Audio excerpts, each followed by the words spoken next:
Good morning to all my dear students. Welcome to my channel Chemistry-wala SP. আসন্ন 2025 সালের মাধ্যমিক পরীক্ষার সকল পরীক্ষার্থীদের শুভেচ্ছা ও শুভকামনা জানাই। তোমাদের মাধ্যমিক ফাইনাল পরীক্ষায় আর কিন্তু এক মাসের একটু বেশি সময় রয়েছে। এখন তোমরা নিশ্চয়ই তোমাদের পড়াশোনাটাকে সুন্দরভাবে প্রস্তুত করছো, গুছিয়ে নিচ্ছ। আর এই প্রস্তুতির ক্ষেত্রে আজ থেকে তোমাদের ফিজিক্যাল সায়েন্সের আরও সুন্দরভাবে প্রস্তুতির ক্ষেত্রে সাহায্য করবে আমার দেওয়া প্রতিটি চ্যাপ্টারের ফাইনাল সাজেশান। তো আজকে দেখো তোমাদের অর্গানিক কেমিস্ট্রি জৈব রসায়নের ফাইনাল সাজেশান তথা লাস্ট মিনিট সাজেশান নিয়ে আমি হাজির হলাম। তোমাদের যদিও টেস্ট পরীক্ষার আগে তোমাদের আমি সাজেশান দিয়েছিলাম, সেখানে প্রত্যেকটি প্রশ্নের উত্তর সুন্দর করে লিখে দিয়েছিলাম, বুঝিয়েও দিয়েছিলাম। এবার আমি আরও নিখুঁতভাবে আরও সূক্ষ্মভাবে প্রতিটি প্রশ্ন সুন্দর করে ভেবেচিন্তে তোমাদের ফাইনাল সাজেশান দিলাম। খুব বেশি প্রশ্ন নেই, ছোট বড় সমস্ত ধরনের প্রশ্ন মিলিয়ে মাত্র কয়েকটি প্রশ্ন দিলাম। এই প্রশ্নগুলো খুব সুন্দরভাবে রেডি করতে থাকো। আসন্ন মাধ্যমিক পরীক্ষায় ফিজিক্যাল সায়েন্সে এই প্রশ্নগুলো তোমরা অবশ্যই পাবে। খুব সুন্দর করে রেডি করো, প্রতিটি প্রশ্নের উত্তর সুন্দর করে রেডি করো। আগেও আমি দিয়েছি, তোমাদের বুঝিয়েও দিয়েছি।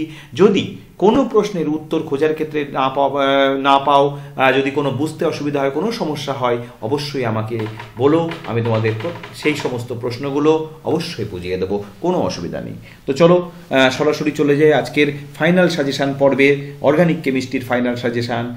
এবং একটি কথা, তোমাদের যে সমস্ত আমার প্রিয় ছাত্রছাত্রী যারা এখনও পর্যন্ত আমার চ্যানেলটি সাবস্ক্রাইব করোনি, অবশ্যই আমার চ্যানেলটিকে সামনের দিকে এগিয়ে নিয়ে যাওয়ার জন্য, আমাকে সাপোর্ট করার জন্য আমার চ্যানেলটিকে এক্ষুনি সাবস্ক্রাইব করে দাও। ওকে, তো চলো আর সময় নষ্ট না করে চলে যাব ফাইনাল সাজেশান মাধ্যমিক এক্সাম 2025 অর্গানিক কেমিস্ট্রি। ওকে, চলো দেখো প্রথমেই জৈব রসায়ন 1 নম্বর প্রশ্ন। প্রত্যেকটি প্রশ্ন আমি বুঝিয়ে দিচ্ছি, প্রত্যেকটি প্রশ্ন কিন্তু ভীষণ গুরুত্বপূর্ণ। ইথিলিনের সঙ্গে ব্রোমিনের বিক্রিয়া হলে কি ঘটে তা সমিত সমীকরণ সহ লেখো। দ্রবণটির বর্ণের কি পরিবর্তন ঘটে? ভালো করে দেখো, ইথিলিনের সঙ্গে ব্রোমিনের বিক্রিয়াটা লিখতে হবে, কি ঘটে অর্থাৎ সমিত সমীকরণটা লিখতে হবে। প্রথমে সমিত সমীকরণ লিখলে, আর সেক্ষেত্রে ব্রোমিন তো তোমরা যেন লাল বর্ণের দ্রবণ, ইথিলিনের সঙ্গে বর্ণের কি পরিবর্তন হয়? সাধারণত বর্ণহীন হয়, তোমাদের উত্তর দিয়েই দিলাম, আমি বলে দিলাম দ্রবণটির বর্ণের কি পরিবর্তন ঘটে সেটা আলাদা প্যারা করে লিখতে হবে। তাহলে এটা একটা সমিত সমীকরণ লিখবে, বর্ণের পরিবর্তন লিখবে। এটা কিন্তু ভীষণ গুরুত্বপূর্ণ প্রশ্ন। 2 নম্বর প্রশ্ন দেখো, জৈব অভঙ্গুর পলিমার কাকে বলে? জৈব অভঙ্গুর পলিমার বা বায়ো নন ডিগ্রেডেবল পলিমার কাকে বলে? এর ব্যবহারের একটি ক্ষতিকারক প্রভাব উল্লেখ করো, এর প্রতিকার কি লেখো। তাহলে কাকে বলে, এর ব্যবহারে কি ক্ষতি হয় এবং সেই ক্ষতির প্রতিকার কি করে করা সম্ভব সেটা লেখো। Important question. কোয়েশ্চেন নাম্বার 3, সাধারণ উষ্ণতায় সোডিয়ামের সঙ্গে ইথাইল অ্যালকোহল এই বিক্রিয়ায় কোন গ্যাস উৎপন্ন হয়? বিক্রিয়াটির সমীকরণ সহ লেখো। অ্যালকোহলের সোডিয়ামের সঙ্গে ইথাইল অ্যালকোহলের বিক্রিয়া হাইড্রোজেন গ্যাস উৎপন্ন হয়। বিক্রিয়াটি কিন্তু সমিত সমীকরণ সহ তোমাদের লিখতে হবে। ক্লিয়ার? বইয়ে সুন্দরভাবে পেয়ে যাবে। আমিও তোমাদের আগে প্রত্যেকটি প্রশ্নের উত্তর বলে দিয়েছি, লেখো। আর বারে বারে একটা কথা বলছি, কোনো প্রশ্নে কোনো সমস্যা হলে আমি তো আছি, কোনো অসুবিধা নেই। 4, প্রত্যেকটি প্রশ্ন কিন্তু গুরুত্বপূর্ণ, একটাও বাদ দেবে না। রেকটিফাইড স্পিরিট কি? ডিনেচার স্পিরিট কি? এর একটি ব্যবহার লেখো। রেকটিফাইড স্পিরিটেরও একটা ব্যবহার লিখবে, ডিনেচার স্পিরিটেরও একটা ব্যবহার লিখবে। আর রেকটিফাইড স্পিরিট কি আর ডিনেচার স্পিরিট কি, এই দুটো জিনিস রেডি করবে। ক্লিয়ার? এখানে যে 4টে প্রশ্ন বললাম, 4টেই কিন্তু ভীষণ গুরুত্বপূর্ণ, একটাও বাদ দেওয়া যাবে না। ঠিক আছে? Actually physical science, life science, এই ম্যাথ, এগুলোর অর্থাৎ সায়েন্সে কিন্তু অ্যাকচুয়ালি সেই অর্থে সাজেশান বলতে একেবারে 2-3টে প্রশ্ন বলে দিলাম আর সেই 2-3টে প্রশ্নই চলে আসবে, এইভাবে তো হয় না।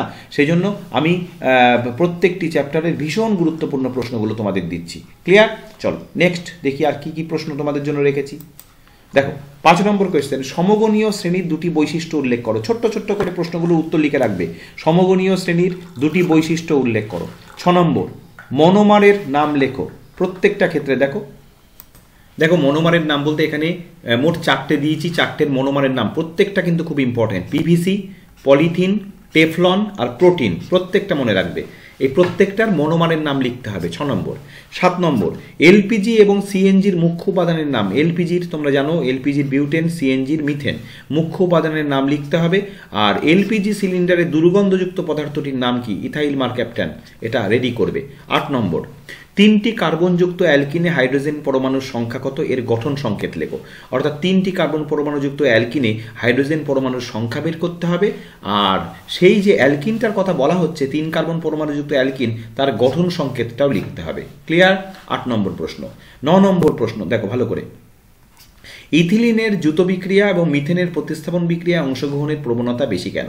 সাধারণত আমরা কি জানি? আমরা জানি অসম্পৃক্ত যৌগের দ্রুত বিক্রিয়া অংশগ্রহণের প্রবণতা বেশি থাকে, আর সম্পৃক্ত যৌগের প্রতিস্থাপন বিক্রিয়া অংশগ্রহণ করার প্রবণতা বেশি থাকে। কেন? কারণ কি? সেই কারণটা ব্যাখ্যা করতে হবে। ক্লিয়ার? বোঝা গেল? তাহলে 5, 6, 7, 8, 9, তাহলে 4টে প্রশ্ন আগেই বুঝিয়ে দিয়েছিলাম। এখানে দেখো সমগণীয় শ্রেণীর দুটি বৈশিষ্ট্য, এখানে পিবিসি ভিনাইল ক্লোরাইড, পলিথিনের ইথিলিন, টেফলনের টেট্রাফ্লোরোইথিলিন, প্রোটিনের, মানে প্রত্যেকটার কি করতে হবে? মনোমারের নামটা লিখতে হবে। ঠিক আছে? 7 নম্বরে এলপিজি সিএনজির মুখ্য উপাদান, এলপিজির দুর্গন্ধ পদার্থ, আর 3 কার্বনযুক্ত এটা, 9 নম্বরে এটা। অর্থাৎ আমি একবার করে তোমাদের প্রশ্নগুলো পড়ে দিচ্ছি, কোনো প্রশ্নের সমস্যা হলে সঙ্গে সঙ্গে আমাকে কিন্তু কমেন্ট করবে। আমি তোমাদের অবশ্যই, বা কোনো লাইভ প্রোগ্রাম যখন চলবে তোমরা বলবে যে স্যার এইটা প্রবলেম আছে, আমি করিয়ে দেবো, কোনো অসুবিধা নেই। নেক্সট চলো দেখো 10 নম্বর প্রশ্নে কি বলছে? C2H5OH কে অতিরিক্ত গাঢ় H2SO4 সহযোগে উত্তপ্ত করলে কি ঘটবে? রাসায়নিক সমীকরণ সহ লেখো। ভীষণ ভীষণ ভীষণ প্রতিটা প্রশ্ন কিন্তু গুরুত্বপূর্ণ। হ্যাঁ, এটা কিন্তু ইথানলের ইথাইল অ্যালকোহলের নিরুদন বিক্রিয়া। তোমাদের বহুবার বলেছি যে ইথানলকে অতিরিক্ত গাঢ় H2SO4 উত্তপ্ত করলে ইথিলিন উৎপন্ন হয়, সেটা রাসায়নিক সমীকরণ সহ লিখতে হবে। 11 নম্বর, শর্ত সহ ব্রোমিনের সঙ্গে অ্যাসিটিলিনের বিক্রিয়া উল্লেখ করো, বিক্রিয়ার সমীকরণ দাও। এটাও ইম্পর্টেন্ট প্রশ্ন। ক্লিয়ার? 11 নম্বরেরটাও ইম্পর্টেন্ট প্রশ্ন। 12, বিক্ষিপ্ত সূর্যালোকে ক্লোরিন ও অতিরিক্ত মিথেনের বিক্রিয়ায় কি ঘটে? Very very very very important. এটা বহুবার মাধ্যমিক পরীক্ষায় এসছে এই প্রশ্নটা। মিথেনের সঙ্গে ক্লোরিনের, বিক্ষিপ্ত সূর্যালোকে মিথেনের সঙ্গে ক্লোরিনের বিক্রিয়া। ক্লিয়ার? 13টা, গঠন সংকেতের সাহায্যে দেখাও যে ইথিলিন অসম্পৃক্ত হাইড্রোকার্বন। এই প্রশ্নটাও মাধ্যমিকে অনেকবার এসছে। সাধারণত দেখো, ইথিলিন অসম্পৃক্ত হাইড্রোকার্বন এটা দুরকমভাবে প্রমাণ করা যায়। একটা হচ্ছে রাসায়নিক বিক্রিয়া দ্বারা, আর একটা হচ্ছে গঠন সংকেতের সাহায্যে। আমি তোমাদের আগের দিনই যখন পর্ষদের টেস্ট পেপার সলভ করিয়েছিলাম, সেখানে কিন্তু এটা তোমাদের বুঝিয়েছিলাম যে গঠন সংকেতের সাহায্যে দেখা যাচ্ছে যে ইথিলিনের দুটো কার্বন পরমাণুর মধ্যে দ্বিবন্ধন আছে। তাহলে এই দ্বিবন্ধনের সাহায্যে কি প্রমাণ করা যায়? যখনই ইথিলিনের গঠন সংকেত একে আঁকবে, তখনই দেখবে দুটো কার্বনের ডবল বন্ড মানেই অসম্পৃক্ত, তাই না? কার্বন কার্বন সিঙ্গেল বন্ড মানে সম্পৃক্ত, আর দ্বিবন্ধন আর ত্রিবন্ধন থাকা মানে তারা কি? অসম্পৃক্ত। 14 নম্বর, পাওয়ার অ্যালকোহল কি? পাওয়ার অ্যালকোহল বর্তমানে তোমরা জানো যে সারা বিশ্বব্যাপী পেট্রোল ডিজেলের পরিমাণ কমে যাচ্ছে, যে কারণে তার চাহিদা, তার জায়গাটা পূরণ করার জন্য কি করা হচ্ছে? অ্যালকোহলের মধ্যে পেট্রোল, বেঞ্জিন এগুলো মিশিয়ে এক ধরনের পাওয়ার উৎপন্ন, অর্থাৎ শক্তি উৎপাদনের কাজে ব্যবহার করা হচ্ছে, পাওয়ার অ্যালকোহল বলা হয়, তাই না?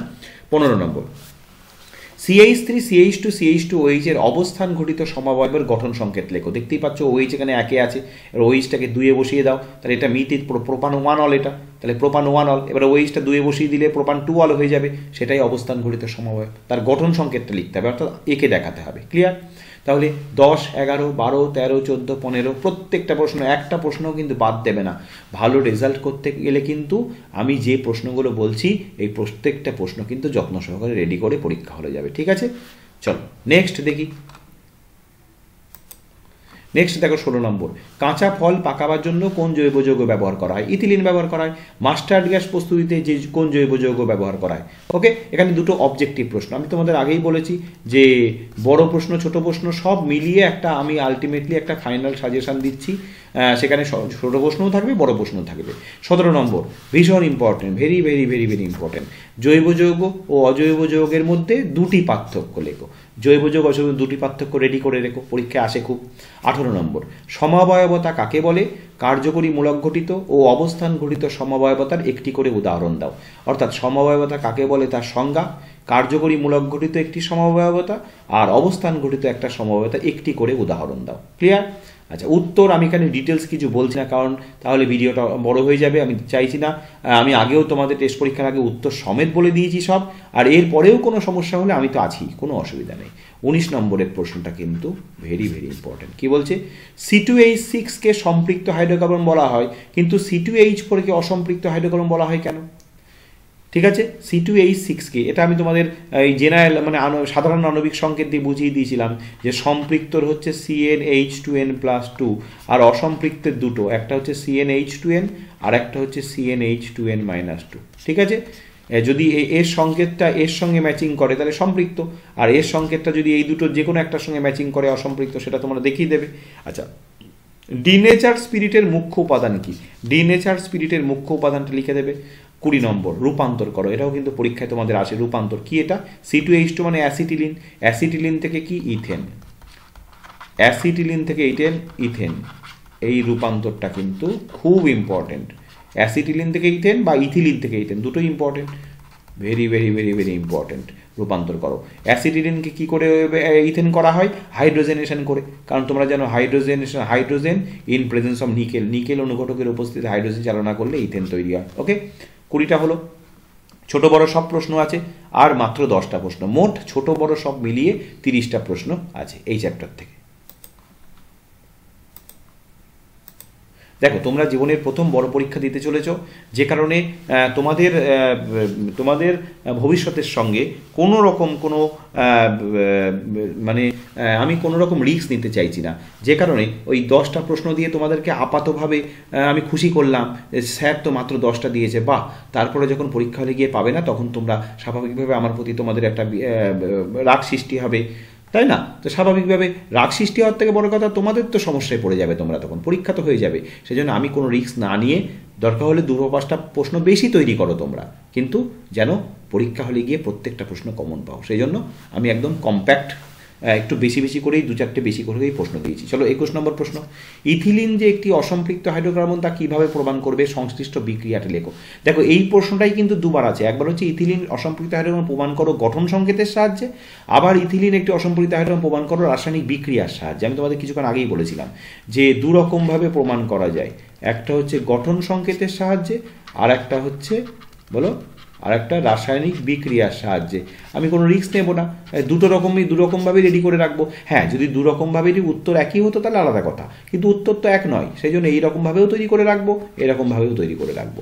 আবার দেখো, এই প্রশ্নটা কিন্তু এইভাবেও অনেক সময় আসে, খুব ইম্পর্টেন্ট, যে একটি জৈব যৌগ সম্পৃক্ত না অসম্পৃক্ত তা কীভাবে প্রমাণ করবে? একটি জৈব যৌগ, এই প্রশ্নটা কিন্তু ভীষণ ইম্পর্টেন্ট। এই যে ভীষণ ইম্পর্টেন্ট, আমি স্টার দিলাম। একটি জৈব যৌগ, দেখো এর মধ্যে কি করতে হয়? লাল বর্ণের ব্রোমিন দ্রবণ চালনা করতে হয়। যদি লাল বর্ণের ব্রোমিন দ্রবণটা বর্ণহীন হয়ে যায় তাহলে যৌগটা অসম্পৃক্ত, আর লাল বর্ণের ব্রোমিন দ্রবণটা যদি বর্ণের কোনো পরিবর্তন না ঘটে, লালই থাকে, তাহলে যৌগটা সম্পৃক্ত। ক্লিয়ার? এটা কিন্তু আমরা জানি, এটা জেনে রেখো, খুব ইম্পর্টেন্ট। 23 নম্বর।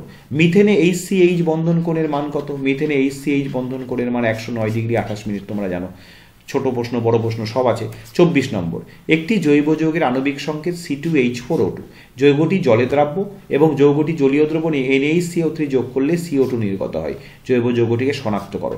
তোমাদের পরীক্ষায় কিন্তু এই শনাক্তকরণ ও টেস্ট পেপারের বহু জায়গায় দেখেছি, তো মাধ্যমিক পরীক্ষায় এরম একটা শনাক্তকরণ কিন্তু আসতেই পারে। জৈব যৌগটির সঙ্গে ইথানলের বিক্রিয়া শর্ত ও সমিত রাসায়নিক সমীকরণ সহ লেখো। আমি তোমাদের এখন উত্তর কিছুই বললাম, তবে একটা জিনিস একটু হেল্প করে দিই। C2H4O2 মানে হচ্ছে তোমার CH3COOH, এইটুকু বলে দিলাম, বাকিটা নিজেরা করে নিও। দেখো C2H4O2, ঠিক আছে? আমি এইটুকু বলে দিলাম, এটা হচ্ছে এটা, বাকিটা নিশ্চয়ই পারবে তোমরা, কারণ জানো অ্যাসিটিক অ্যাসিডের সঙ্গে NaCO3 যোগ করলে CO2 গ্যাস নির্গত হয়। তাহলে অবশ্যই জৈব যৌগটি শনাক্তকরণ হয়ে গেছে। কি সেটা? CH3COOH। এবার CH3COOH এর সঙ্গে ইথানলের বিক্রিয়ায় কি তৈরি হয় সেটা তোমরা লিখে নেবে, বইয়ে পাবে তোমরা। চলো 25 নম্বর। কার্বনের ক্যাটিনেশন ধর্ম বলতে কি বোঝো? খুব গুরুত্বপূর্ণ। কার্বনের এই যে শৃঙ্খল তৈরি করার যে ব্যাপারটা, সেই ধর্মটাকে বলা হয় কার্বনের ক্যাটিনেশন ধর্ম। ওকে, একদম শেষে আর 5টা প্রশ্ন রয়েছে, দেখি কি কি 5টা প্রশ্ন। দেখো, ব্যাস এই লাস্ট 5টা প্রশ্ন। 26 নম্বরে দেখো, কার্যকরী মূলক কাকে বলে? কার্যকরী মূলকটিকে শনাক্ত করো। কার্যকরী মূলক কাকে বলে সংজ্ঞা লিখতে হবে। আর ইথানল, অ্যাসিটোন, মিথানল, যদি এটা একই ব্যাপার হয়ে যাচ্ছে, ইথানল, মিথানল আর প্রোপানলে, এই 4টে জায়গায় ইথানল, অ্যাসিটোন, মিথানল আর প্রোপানলে, এটা আমি এটা চেঞ্জ করে দিলাম, এটা মিথানোইক অ্যাসিড করে দিলাম, ঠিক আছে? এটা চেঞ্জ করে দিলাম, মিথানোইক অ্যাসিড। তাহলে ইথানল এর মধ্যে কি থাকে? OH, তোমরা জানো। অ্যাসিটোনে কি থাকে? কার্যকরীমূলক CO। আর মিথানোইক অ্যাসিডে কার্যকরীমূলক কি থাকবে? COOH। আর প্রোপানলে কি কার্যকরীমূলক কি থাকবে? CHO। প্রত্যেকটা লিখতে হবে। 27 নম্বর দেখো, ইথানলের পলিমারাইজেশন রাসায়নিক বিক্রিয়াটি শর্ত সহ দেখাও। এটা 100% ইম্পর্টেন্ট কোয়েশ্চেন। ওকে, ভীষণ ইম্পর্টেন্ট। ইথিলিনের পলিমারাইজেশনে তোমরা জানো, ইথিলিনকে পলিমারাইজেশন করলে কি হয়? পলিথিন তৈরি হয়। তোমাদের বইয়ে দেখবে শর্ত দেওয়া আছে, এই শর্ত দিয়ে ইথিলিনকে বিক্রিয়া করালে তবে পলিথিন তৈরি হয়। সেই শর্ত খুব ছোট্ট করে 2 লাইনের মধ্যে শর্তগুলো মুখস্থ করে রেখো। 28 নম্বরে দেখো একটা IUPAC দিয়েছি। IUPAC আমি তোমাদের বহু ক্লাস নিয়েছি IUPACর। IUPAC মোটামুটি 4-5টা IUPAC করলেই কমন পেয়ে যাবে।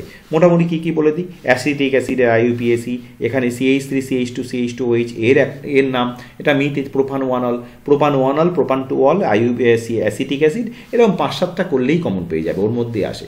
29 C3H6 ও আণবিক সংকেতের দুটি সমঅবয়বী যৌগের নাম লেখো। দেখো আমি লিখে দিচ্ছি, তোমাদের উত্তর বের করে দিচ্ছি।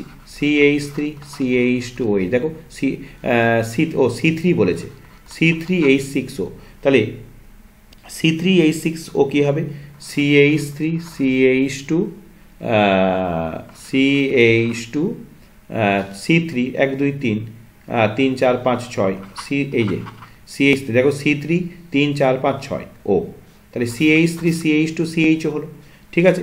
CH3 CH2 CO, এইটাই কি হতে পারে, CH3 CO CH, দেখো 3 1 2 3 6, বেশ এই দুটো মনে রেখো। একটা হচ্ছে CH3, এটা নয়, একটা হচ্ছে CH3 CH2 CHO, আর একটা হচ্ছে CH3 CO CH3, তাহলে অ্যালডিহাইড আর কিটোন। ক্লিয়ার, মনে থাকবে? আচ্ছা, তারপরে দেখো 30 শেষ প্রশ্ন, এটা কিন্তু মাধ্যমিক পরীক্ষায় অনেকবার এসছে, এটা অনেকবার এসছে। মিথেনকে বায়ুতে পোড়ালে কী রাসায়নিক বিক্রিয়া ঘটে? অর্থাৎ মিথেনের দহন বিক্রিয়া, সমিত সমীকরণ দিতে হবে, আর বিক্রিয়াটির তাৎপর্য কি? মিথেনকে বায়ুতে পোড়ালে প্রচুর পরিমাণে তাপশক্তি উৎপন্ন হয়, সেই তাপশক্তিকে আমরা জ্বালানি হিসেবে ব্যবহার করি, তাই না? কাঠ পোড়ালে কী হয়? কাঠ পোড়ালে মিথেন গ্যাসের দহনে কার্বন ডাইঅক্সাইড উৎপন্ন হয়, কার্বন ডাইঅক্সাইড আর তাপ উৎপন্ন হয়, জল আর তাপ উৎপন্ন হয়, সেই তাপে আমরা রান্না করি, তাই তো, জ্বালানির কাজে ব্যবহার করি। এই মোটামুটি তোমাদের আমি অর্গানিক কেমিস্ট্রির 30টা ভীষণ গুরুত্বপূর্ণ, very very very very important question দিলাম, ঠিক আছে। এইভাবে আমি প্রত্যেক দিন তোমাদের একটা একটা করে চ্যাপ্টার, মূলত ভীষণ গুরুত্বপূর্ণ চ্যাপ্টারগুলো পরপর দেওয়া শুরু করছি। প্রত্যেকটা প্রশ্ন কিন্তু তোমাদের মোটামুটি তো প্রিপারেশান রয়েছে, এবার জাস্ট পড়াশোনাটাকে গুছিয়ে নেওয়া। এই প্রশ্নগুলো কিন্তু খুব সুন্দর করে রেডি করে নিও, ঠিক আছে। আমি কিন্তু ইচ্ছে করলে 30টা প্রশ্নের মধ্যে 20টা বাদ দিয়ে মাত্র 7 8টা 10টা দিতে পারতাম, কিন্তু সেটা তোমাদের ভবিষ্যতের সঙ্গে আমার রিস্ক নেওয়া হয়ে যাবে, একটা জুয়ো খেলা হয়ে যাবে, ঠিক আছে। সেই জন্য আমি কিন্তু সেই রিস্কে যাব না। সেই জন্য একদম বেছে বেছে সুন্দর সুন্দর দেখে 20-25টা করে প্রতিটা চ্যাপ্টার থেকে 15টা 10, কোনো চ্যাপ্টার থেকে যদি 10টা প্রশ্ন দিতে পারি দেবো, ঠিক আছে। আর মোটামুটি 10টা 15টা 20টা করে প্রশ্ন দেবো, প্রত্যেকটা প্রশ্ন সুন্দর করে রেডি করে নাও, ক্লিয়ার। আর কোনো প্রশ্নে তৈরি করার ক্ষেত্রে কোনো সমস্যা হলে আমি তো আছি, কোনো অসুবিধা নেই। ওকে, তাহলে আজকে এই পর্যন্তই, খুব তাড়াতাড়ি আবার দেখা হচ্ছে। প্রত্যেকে ভালো থেকো, সুস্থ থেকো।